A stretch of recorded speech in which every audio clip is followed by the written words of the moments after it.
Hello, and welcome to lecture number 8 of making arguments meaningful, or making meaningful arguments, however you want to say that.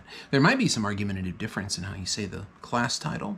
Maybe you can play with that, but this is probably the episode you've been looking forward to the entire class, which is the lecture on fallacies. Now, to lecture properly on fallacies would take at least an hour to do a really good job of it. So my focus in this short lecture is going to be to give you some tips and hints of how to deal with probably the 3 most common fallacies that you encounter in argumentation, and a little bit of background on fallacies so that you won't be so intimidated by them or also think that they are just like the ultimate weapon to wield against your opponent. So let's get started with a little bit of scholarship about fallacies. First is C.L. Hamblin's book, Fallacies, 1970. And in this book, he did several things that I think are important for you to know. The first is he has the standard treatment of fallacies. Now, what's that? The standard treatment of fallacies is this idea that ever since Aristotle wrote Sophistical Refutations, and Aristotle's considered to be the person who gave us the conception of fallacies with his book, Sophistical Refutations, where he lists 10 things the sophists did.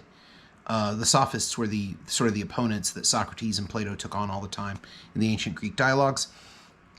10 things they did that was characteristic of what he called sophistic refutation or sophistic argumentation. Those were tended to be thought of by historians and scholars as wrong, incorrect ways of arguing, flawed ways of arguing. That just kind of proceeded all the way up for thousands of years until 1970 when Hamblin said the standard treatment is that either a fallacy, there's something wrong with it structurally, or there's something wrong with it in terms of validity. That is, it appears to be a valid and good argument, but it's not one. And that's all we can really say about the fallacies. Hamblin goes on to say that we classify all the fallacies this way, just kind of finding examples of them and showing the examples and saying, see, this is bad.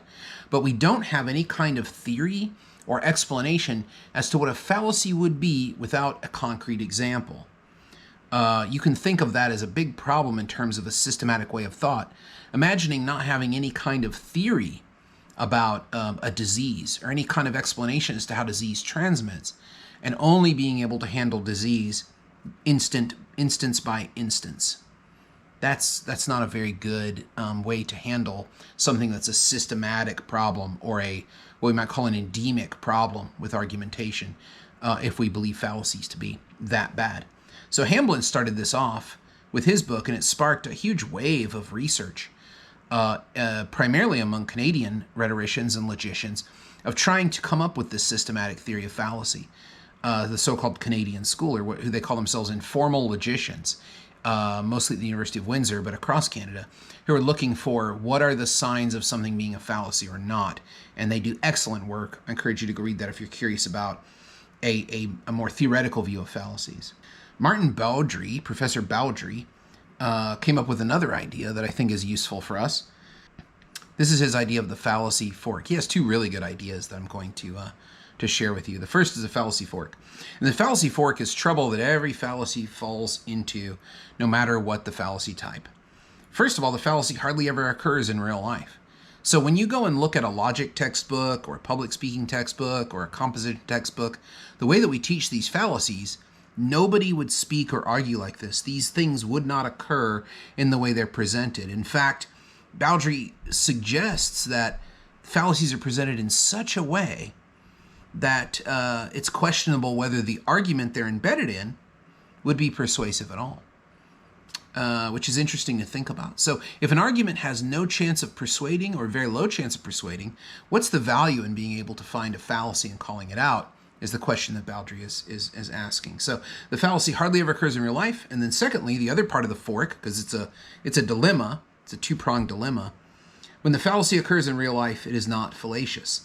That is, when someone does make a slippery slope argument or an AdHominem argument, sometimes it's not fallacious, meaning it's not so erroneous or so bad that one would dismiss the entire argument. Remember, there's only one solution that we have for fallacious arguments. That's to say, that's a fallacy, you're wrong. Dismiss swaths of that person's discourse. We even might dismiss the person themselves, and this is known affectionately on the internet as the fallacy of naming fallacies. So Bowdry is somebody we have to take into account as well. how would I define fallacies for this course? Well, take a look at this. In meaningful argument, a fallacy is not a reason to dismiss somebody, but a request. A fallacy is a way of articulating a specific missing element of an argument that prohibits agreement or disagreement. If I can't agree or disagree with you, we're not in argument, and I have no way to advance my knowledge or to advance what we're discussing. Every argument advanced in a conversation or in a debate or whatever you want to call the place where the argument's happening, if I'm writing an argument to advance to you, everything missing from that where I can't agree or disagree because I just don't know what you're trying to say, or I think there's a serious flaw with how you're presenting your information, that's going to be something that's going to hold up my ability to engage an argument properly. That is, I can agree or disagree with you and give my reasons. So that's my understanding of fallacy for this course. So if you think about fallacies that way, these become a very powerful tool and a powerful choice you have to move the argument forward with your interlocutor. So let's look at a couple of examples here, and I'm going to go back to our veganism example, that veganism is a healthy diet, some kind of motion like that maybe. Let's look at the first example, which is probably one of the most common fallacies out there, the AdHominem, attacking the person instead of the argument. So the argument is traditional medical practices just want to make money through drugs and supplements, so that's why they say veganism is unhealthy. An argument you might hear. I think it's a reasonable argument to hear. So the traditional view is you're attacking a profession, not the claim, so you're wrong. The full dismissal of their entire claim because of the presence of the fallacy. This person is an idiot. They are mistaken. They're foolish. And we don't listen to any part of the argument. But maybe there's some parts in there that might have something worth considering when we're trying to make meaningful argument. That is, use argument to convey or conduct meaning, or to question or push on our own meaning to improve it. So let's look at the meaningful argument response in comparison. I think doctors are a lot more complex than you're describing them. Perhaps there's another reason they say this. Perhaps it's not that they are profit-driven or driven by the supplement market. Maybe there's another reason. So that might further, and if they say, well, no, there's no other reason, then you can say, well, I don't agree with that, because I certainly don't think that doctors are 100% motivated by making money. I think that's an AdHominem to think that. Here's another one, the Posthoc. The existence of two things in sequence does not equal causation. Posthoc ergo propter hoc. Common fallacy of like two things coexist, one caused the other. Not necessarily true. We need some reasons for that.